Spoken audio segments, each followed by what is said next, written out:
making a mask for 7 to 11-year-old, and this mask is 5¼ by 8 inches, and that's for a child's ages 7 to 11. If you wanted to make one for an adult, the adult one would have to be 9½ inches by 5½ or 6 inches, and that makes sure that it's going to fit the adult. Now I'm going to do good side of mask to good side of fabric. I have 3 layers here. This is going to be a 3-layer mask. I'm going to put down my face of my fabric solid down, and I'm doing that because I want to make sure that all of my seams are caught on the inside.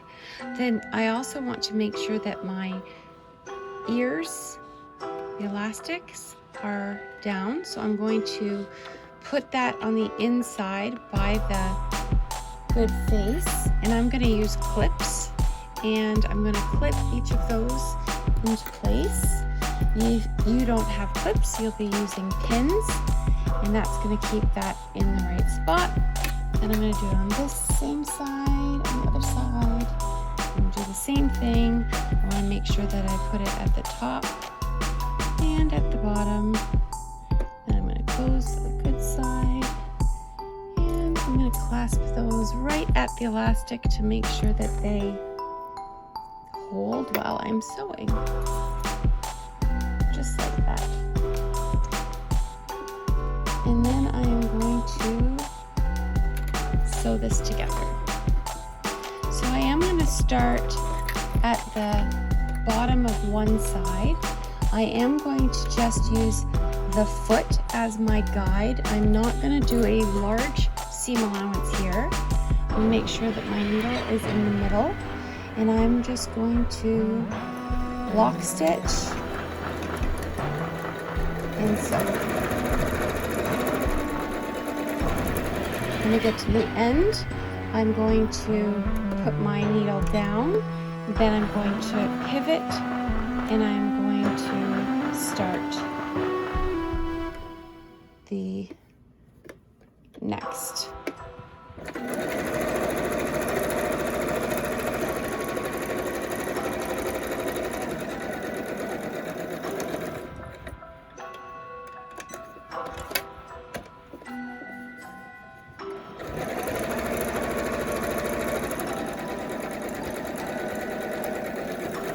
And then I'm going to lock stitch that again.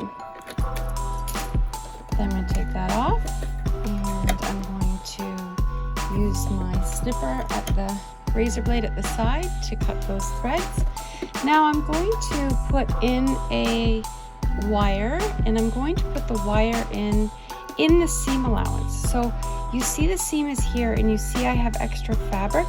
I'm actually going to sew that in the middle at the extra fabric.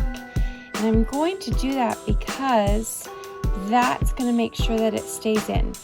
I'm going to actually use a zigzag stitch here, but I want to make sure that my zigzag doesn't go beyond the stitch that's already there. And I'm going to sew that in.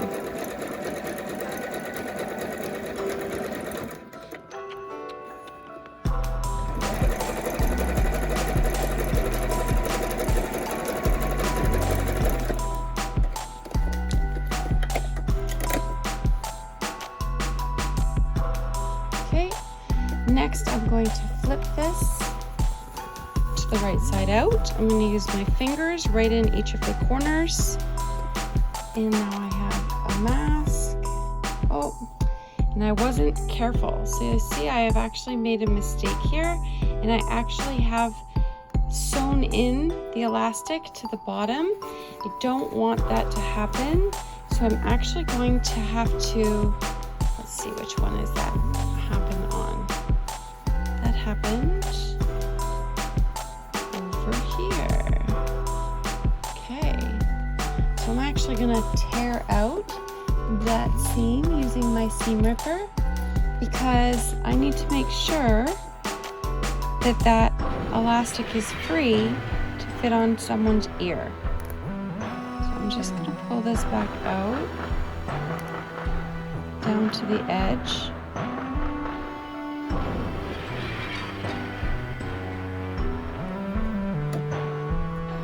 And then I'll be able to pull that elastic out of the way.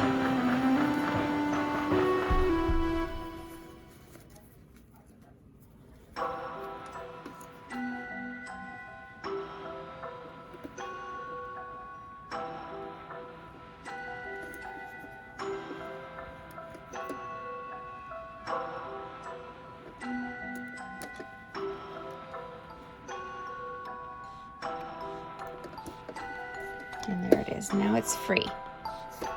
So I'm going to go back inside out, make sure that that elastic isn't going to get caught. And now I'm going to go back over that seam because I need to make sure that that seam is going to be secure.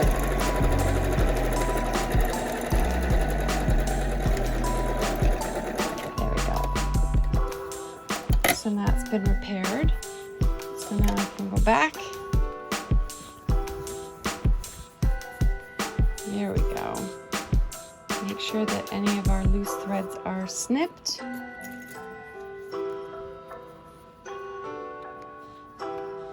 Make sure that we don't have anything hanging out there. Just like that. There we go. Okay. And now my next step is to tuck in the fabric at the bottom here. I'm going to just tuck it in with my fingers.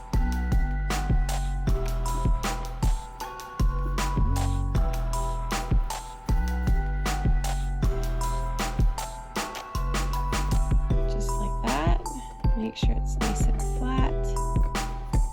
And then I'm going to put it in to the foot, make sure I put the presser foot down, and I'm going to sew that shut, like so.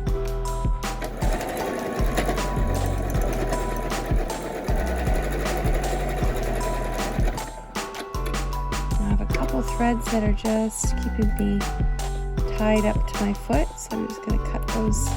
Now those are just the tails that got caught.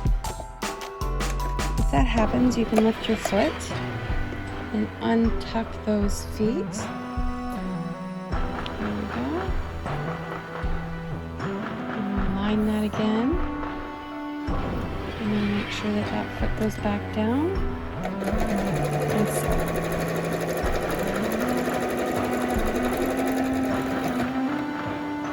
When I get to the corner, I put my needle back down.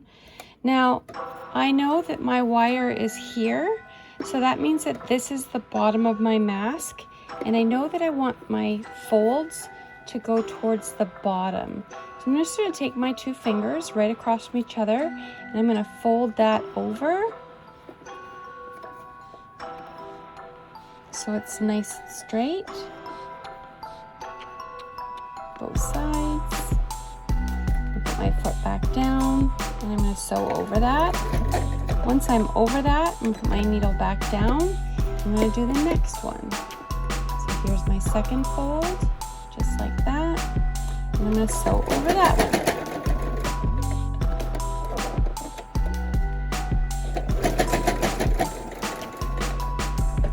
And when I get to the edge, I'm going to put my foot down again. I'm going to pivot on my needle, and then I am going to start my line again.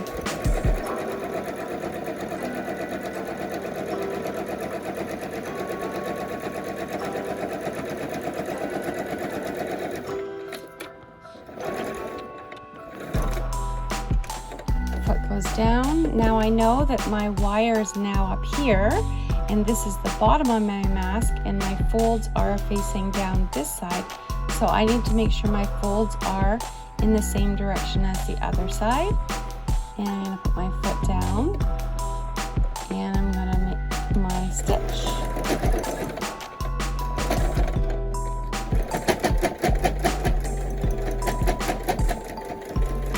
And lock stitch at the end. And I'm going to be done just like that. And then I'm going to trim all my threads off.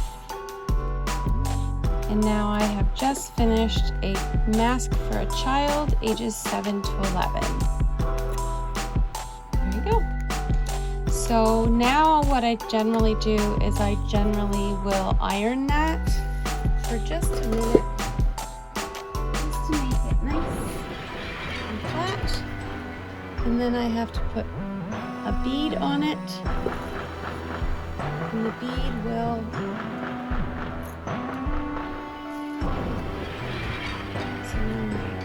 bead on my crochet hook, like so, and then I'm going to take my elastic, hook it on my end of my crochet hook like that, and I'm going to just pull that bead right over top, and that's what happens on this one as well.